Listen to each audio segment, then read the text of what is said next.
to like a T. But this was so difficult to do, and Dr. Matone, I'm sure, remembers that because the wood kept breaking. Like, it's very difficult to bend wood. Did you like get it wet? That's exactly what I did. Like you're making smart. That was smart. I was doing it in February, and I at first was doing it with this 1/4 inch plywood, which was even more difficult. And I just kept wetting it and using like hair dryers to make it hot. And I had my little sister and brother and me just stand on it, and we bent it. We had this, which was like, this is like an inverse of the arc, which is made from just, I had like cardboard cutouts of the bell shape, and then the excess is quite literally the inverse of the arc. And then I just copied that here, I bent it over, and then just drilled it into here. But then to actually drill into the tunnel, that's what this like amazing. Polymer It's unbelievable. because this is also 1/4 inch, so it's too thin to drill through, so I had to add to plastic. As you can see, it's so dramatic.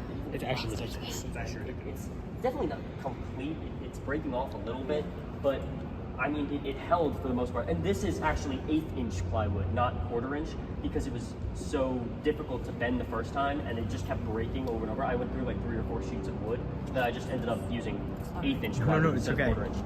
So it's called upstream down through the tunnel, taking from the intake here, and it's pulling through the rest of the tunnel. You could even look through. The wind isn't that hard, so you won't feel it.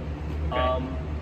And what it's doing is the air is going over this tennis ball. I just chose the tennis ball because it has a known drag coefficient, just a random number to assign how aerodynamically efficient something is. Yep. And by measuring the force, which I can do with this, plug it into some equation, plug a bunch of other things in, like airspeed, air pressure, I'm able to get the drag coefficient. I test that with what the accepted value is. I got a 2% standard deviation, basically proving that this tunnel is fairly accurate in how much drag it's measuring.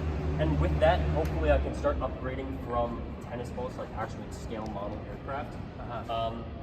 Right now, I just basically finished this. This is a very, gerrymandered design here. I want to get something thinner, but I only knew how to solder copper, so this is what we got for now. But once I start to get something a little bit thinner, seal it up a little more, and calibrate the sensors a little bit better than they are now, I'm going to start testing model aircraft to basically, do the same thing I'm doing here. Figure out the drag coefficient, the drag force. And yeah, I mean, it's a work in progress, but for right now, it's working. Really impressive. Where did the inspiration for this come from?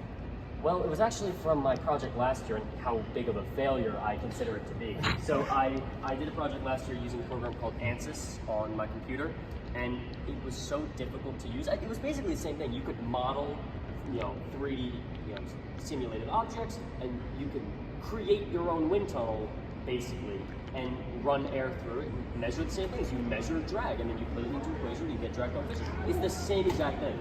Hello? Check this out. It's the same thing, but the program was so difficult to use that I decided